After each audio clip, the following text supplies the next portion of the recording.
Billiard. I got so much motherfucking design on right now. Break it down, bring it back, make it clap. I got 3 old thoughts, new block, wear that thing. Bitches on my line, and you know. Hai guys, perkenalkan nama saya Dameria Pampubulon. Saya Rasma Besunulaki. Kami dari kelompok 3 akan membahas tentang materi, Landasan pendidikan. dan kegiatan pembelajaran sesuai kebutuhan praktis pendidikan. Jangan lupa ditonton ya. Yang pertama itu landasan pendidikan. Seperti yang kita ketahui, landasan pendidikan adalah asumsi-asumsi yang menjadi dasar pijakan atau titik tolak dalam rangka praktek pendidikan dan atau studi pendidikan. Landasan pendidikan berkaitan dengan praktek serta kebijakan pendidikan, termasuk kajian analisis kritis. Landasan pendidikan mengutip jurnal berjudul Hakikat Pendidikan dan landasan pendidikan dalam proses pembelajaran karya Safira Nurmalita.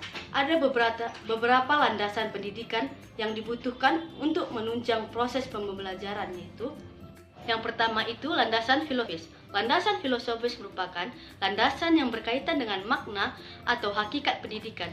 Ini membahas tentang seperti apa pendidikan itu, mengapa pendidikan diperlukan, dan apa yang seharusnya menjadi tujuan pendidikan. Hal-hal mendasar tersebut sifatnya konseptual dan menyeluruh. Yang kedua itu landasan sosiologi. Pendidikan tidak dapat dilepaskan dari upaya dan proses saling mempengaruhi antara individu yang terlibat di dalamnya.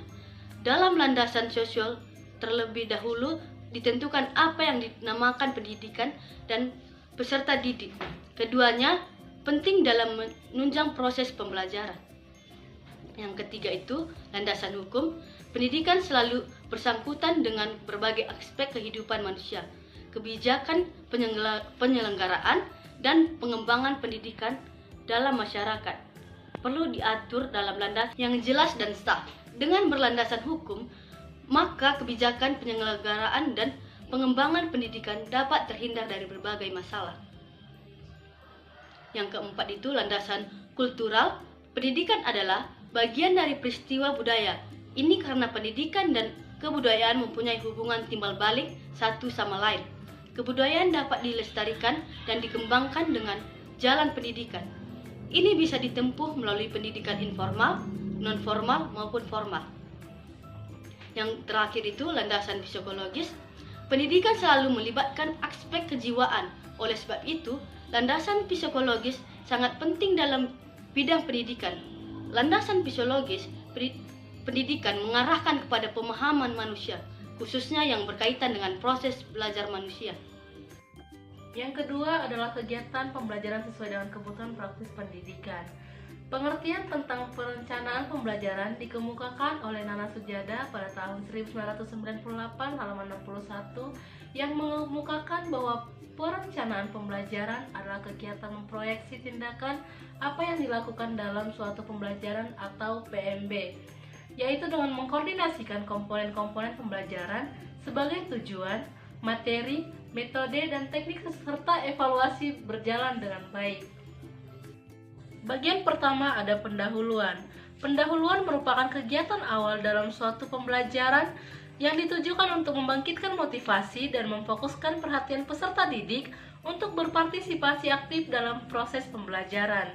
Contohnya, seorang guru menjelaskan kepada siswa dengan penuh semangat dan antusias kepada siswanya, maka siswa pun akan merespon dengan baik dalam pembelajaran dan akan termotivasi dalam proses pembelajaran sehingga daya serap siswa menjadi efektif. Bagian kedua itu ada inti. Kegiatan inti merupakan proses pembelajaran untuk mencapai kompetensi dasar. Kegiatan pembelajaran dilakukan secara interaktif, inspiratif, menyenangkan, menantang, memotivasi peserta didik untuk berpartisipasi aktif, serta memberikan ruang cukup bagi praksara kreativitas dan kemandirian sesuai dengan bakat, minat, dan perkembangan fungsi kertas psikologi peserta didik. Contohnya, dalam proses belajar, siswa tidak hanya mengerjakan latihan yang diberikan oleh guru, akan tetapi proses belajar siswa didapat melalui diskusi, audio, visual, studi kasus atau praktek, yang sebagaimana dengan tujuan agar siswa tidak bosan dan tidak jenuh dalam proses belajar. Bagian ketiga itu ada penutup. Penutup merupakan kegiatan yang dilakukan untuk mengakhiri aktivitas pembelajaran yang dapat dilakukan dalam bentuk rangkuman atau simpulan, penilaian dan refleksi, umpan balik, dan tindak lanjut.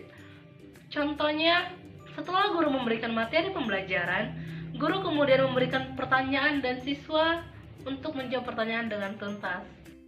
Akhir kata, saya akan mengambil sebuah filosofi dari Abu Bakar yang mengatakan, tanpa pengetahuan, tindakan tidak berguna, dan pengetahuan tanpa tindakan adalah sia-sia. Sekian dari materi yang dapat kami sampaikan. Semoga bermanfaat.